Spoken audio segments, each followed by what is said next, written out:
Hello friends, આપણે આદિ કોષ કેન્દ્રીય કોષ એટલે કે બેક્ટેરિયાના કોષની અંદર કોષ રસીય પ્રદેશનું ડિસ્કશન કરી રહ્યા છે.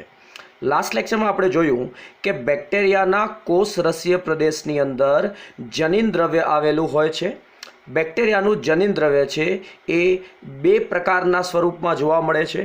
એક છે એ છે ન્યુક્લિયોઇડ ડીએનએ, જેને આપણે જીનોમિક ડીએનએ તરીકે ઓળખીશું. જીનોમિક ડીએનએ તરીકે બે શૃંખલાનું બનેલું દ્વિકુંતલીય ડીએનએ હોય છે, જે વલયાકાર હોય છે એટલે કે ગોળાકાર હોય છે. અને આ ન્યુક્લિયોઇડ ડીએનએ બિન હિસ્ટોન પ્રોટીન સાથે સંકળાઈ અને બેક્ટેરિયાનું એકાકી રંગસૂત્ર એટલે કે એક રંગસૂત્રની રચના કરે છે.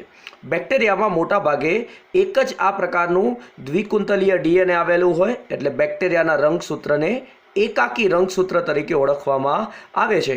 અને આ જે ન્યુક્લિયોઇડ છે, જે ડીએનએ અને પ્રોટીનથી બનેલું હોય છે, એ ખુલ્લું હોય છે એટલે કે કોષ કેન્દ્ર પટલથી આવૃત હોતું નથી અને બેક્ટેરિયાના ખોટા કોષ કેન્દ્ર તરીકે અથવા તો આદિ કોષ કેન્દ્ર તરીકે ઓળખવામાં આવે છે.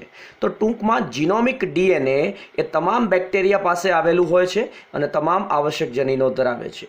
કેટલાક બેક્ટેરિયા વધારાનું ડીએનએ પણ ધરાવે છે, જેને પ્લાઝમિડ ડીએનએ તરીકે ઓળખવામાં આવે છે. અને આ પણ એક પ્રકારનું બે શૃંખલાનું બનેલું વલયાકાર ડીએનએ છે, પરંતુ એ બેક્ટેરિયાને વિશિષ્ટ સ્વરૂપ પ્રકાર એટલે કે વિશિષ્ટ ક્ષમતા આપે છે, જે બધા બેક્ટેરિયા પાસે હોતી નથી. તો ટૂંકમાં આપણે જોયું કે કોષ રસીય પ્રદેશની અંદર બેક્ટેરિયાનું જનીન દ્રવ્ય આવેલું હોય છે. હવે આપણે કોષ રસીય પ્રદેશના એક અત્યંત મહત્વની રચના વિશે ડિસ્કશન કરવાના છીએ, જેને આપણે કહીશું બેક્ટેરિયલ રિબોઝોમ અથવા તો આદિ કોષ કેન્દ્રીય રિબોઝોમ.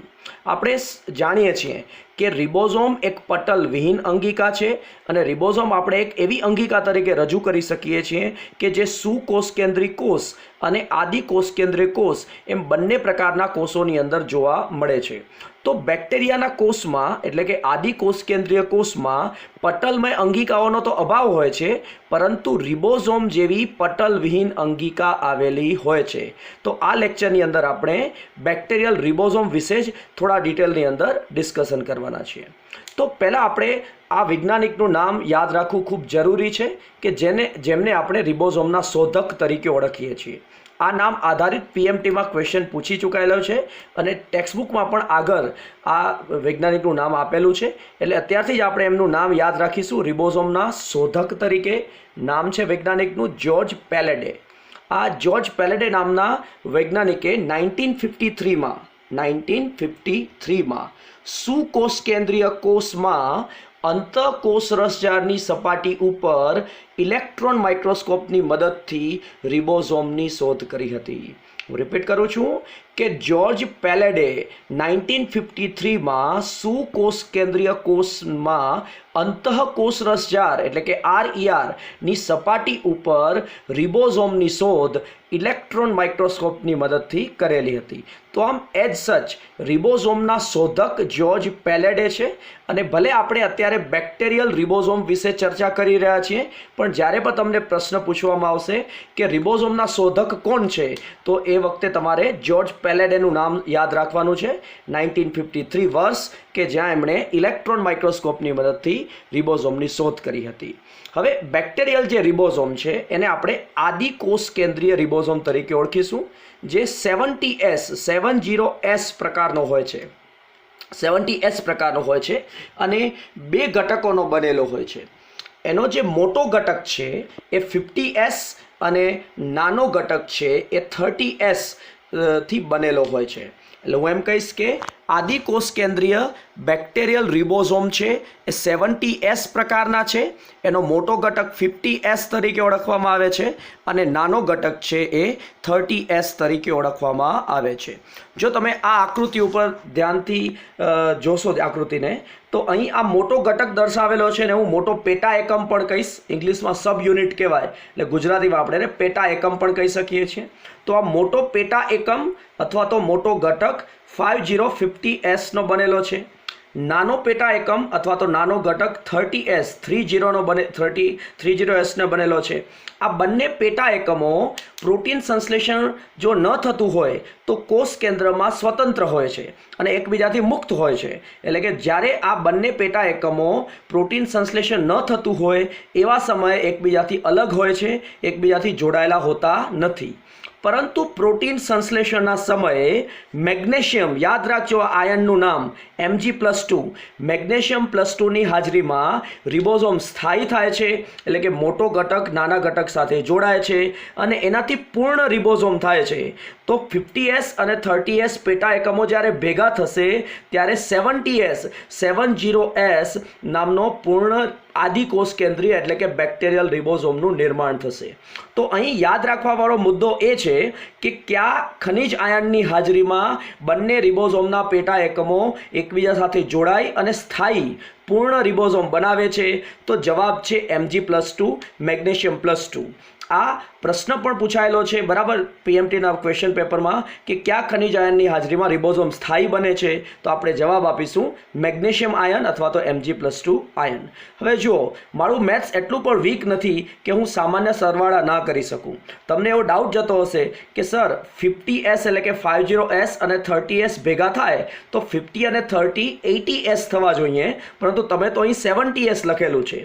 તો મેં કોઈ ભૂલ નથી કરી બરાબર. અહીં 50s અને 30s જ્યારે ભેગા થશે ત્યારે એમના S એકમનો સરવાળો નહીં થાય, પરંતુ જે આખું સંયુક્ત પૂર્ણ રિબોઝોમ બનશે એ 70s પ્રકારનો જ હશે.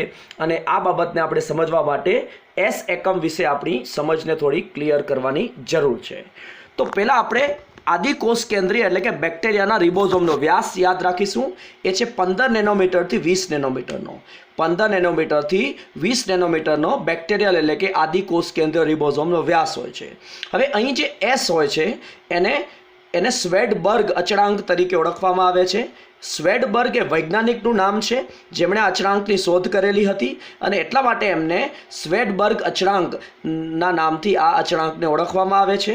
ઇંગ્લિશમાં એને સ્વેડબર્ગ કોએફિશિયન્ટ તરીકે ઓળખવામાં આવે છે. તો હું રિપીટ કરું કે S એ સ્વેડબર્ગ અચળાંક છે. હવે આ જે સ્વેડબર્ગ અચળાંક છે S એ સેન્ટ્રીફ્યુગેશન નામની પદ્ધતિ દ્વારા શોધવામાં આવે છે.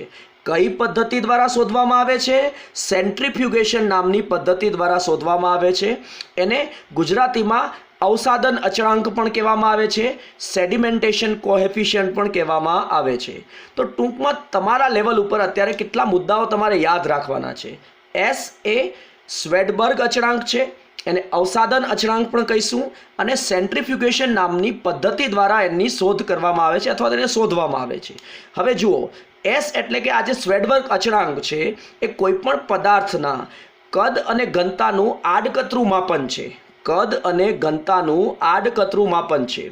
આ Sનું જે મૂલ્ય છે એ પદાર્થના કદ ઉપર, એના આકાર ઉપર અને ઘનતા ઉપર આધાર રાખે છે બરાબર. માત્ર વજન ઉપર આધાર રાખતો નથી. હું ફરીથી રિપીટ કરું કે કોઈ પણ પદાર્થનું S મૂલ્ય એ પદાર્થના કદ એટલે વોલ્યુમ બરાબર, એનો આકાર એટલે કે શેપ અને ઘનતા એટલે કે ડેન્સિટી ઉપર આધાર રાખે છે અને સીધો એના વજન ઉપર આધાર રાખતો નથી. માત્ર વજન ઉપર જ આધાર રાખતો નથી.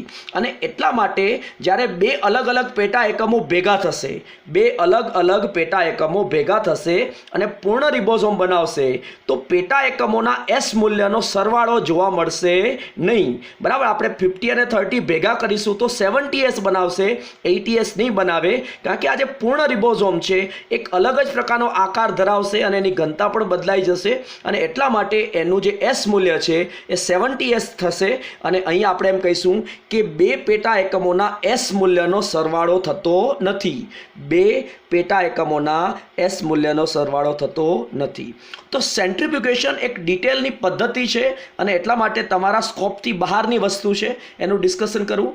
માત્ર અત્યારે એટલું યાદ રાખો કે જે S મૂલ્ય છે માત્ર વજન ઉપર આધારિત નથી હોતું, એ આકાર ઉપર પણ આધારિત હોય છે, એ એ કદ ઉપર પણ આધારિત હોય છે, ઘનતા ઉપર પણ આધારિત હોય છે, અને એટલા માટે રિબોઝોમના બે પેટા એકમો, અહીં બેક્ટેરિયાના રિબોઝોમના બે પેટા એકમો 50S અને 30S પ્રકારનું મૂલ્ય ધરાવે છે.